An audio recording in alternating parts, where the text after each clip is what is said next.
Arriving at Amanjiwo was absolutely spectacular. It's like a sort of golden temple from another world. The staff welcomed us with open arms, and Bibi was instantly cradled by her new nanny Isa. The pure and mysterious tones of the Javanese gamelan creates the gentle soundtrack to this priceless setting. While dining at the hotel, in such a magical environment is sublime. The lighting in the atrium at night is romantically alluring, and by day you can marvel at the surrounding view.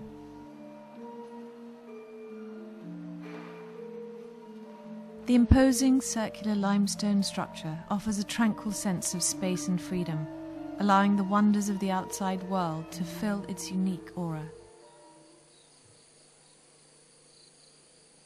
I loved our Borobudur pool suite. The four-pillared bed raised on a creamy terrazzo plinth and sprinkled with scented cream and scarlet roses and petals felt quite heavenly. The use of local materials here, from Sungai wooden screens to coconut wood and rattan furniture, is not only stylish, it's stunning with it. My breath was taken away at dawn when I opened my bedroom shutters. It was just so beautiful and so peaceful. To my left was Mount Sumbing standing perfectly proud, while through the pristine thatched bale I spotted Borobudur, a hazy, jagged hill-like shape shimmering on the horizon. The sound of the jungle cacophony was exhilarating. While breakfast here, beside our pool, underneath the perfect bale, with all the batik, to that view, beside our sparkling pool, was magical.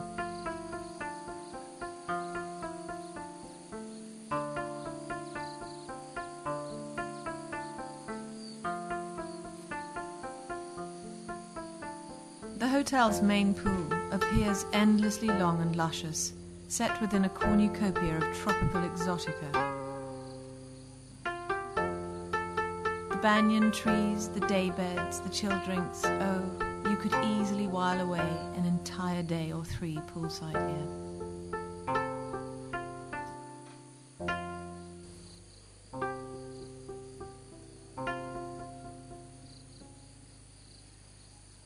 Borobudur is the Buddhist view of the cosmos in stone, and symbolizes in stories the ascent from ignorance and therefore misery to the ultimate state of liberation, enlightenment. This journey or pilgrimage to physical liberation is depicted in exquisite sculptural detail, telling intimate and intricate stories on every level, from human suffering at the base to Arapudatu, the formless realm, at the pinnacle.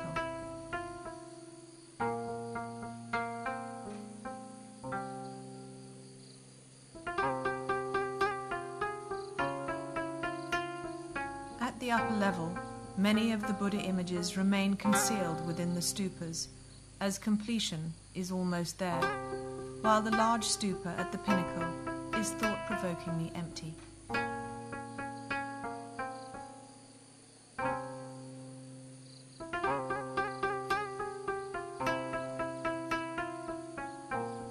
The rich tropical Kidu plain that surrounds Borobudur was covered in several layers of mist while we were there, until the sun lifted its hefty sphere from behind the volcano with a blinding intensity, turning the valley's mist into a golden veil, which gradually lifted, revealing the plain's dewy emerald green verdure.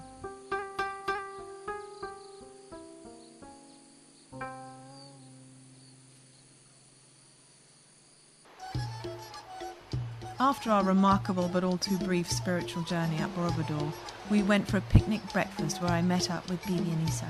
It was laid out in front of the colliding of two rivers on the edge of a steep gorge, surrounded by swathes of jungle foliage. We felt totally spoiled.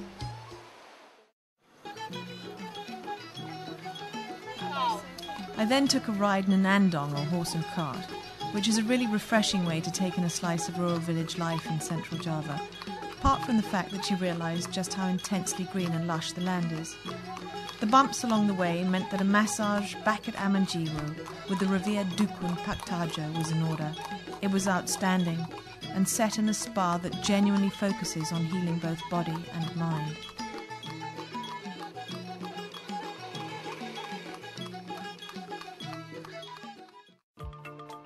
Art has, for many centuries, run deep within Java's soul and throughout Indonesia.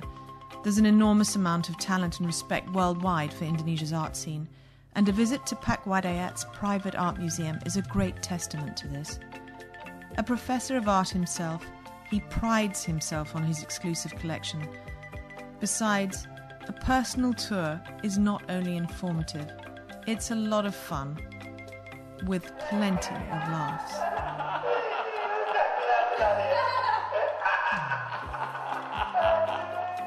For lovers of real batik, Studio Mendet is the place to find it, and in abundance. With vintage, highly collectible pieces, along with everyday cushion covers, you could spend both time and money in this shop. Unassuming from the outside, it's an Aladdin's cave within. However, the shop and museum at Amanjiwo had much of the same stock, as well as beautiful pieces of locally handcrafted jewellery, and all very competitively priced. When we walked out of the studio, we were reminded of just how delightfully rural our locale really was.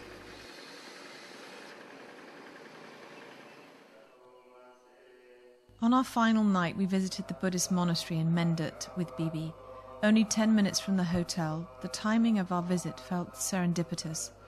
The monks were extremely warm and welcoming, and even halted their evening prayers to offer Bibi a personal blessing. It was a spontaneous and golden moment that will no doubt stay with us a lifetime.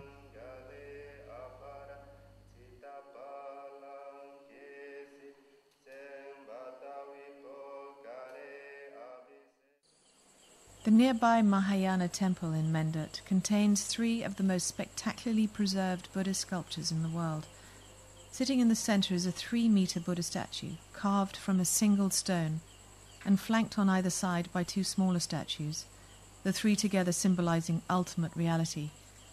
This is a temple where you can value some silent time, more than once during your stay. Our final supper was a private occasion at Pak Bilal's farmhouse. It was warm in all senses of the word, with a feast of a spread on offer in an environment where simplicity really does become your greatest luxury. We left Java with a renewed sense of freedom, of perspective, and of spirituality.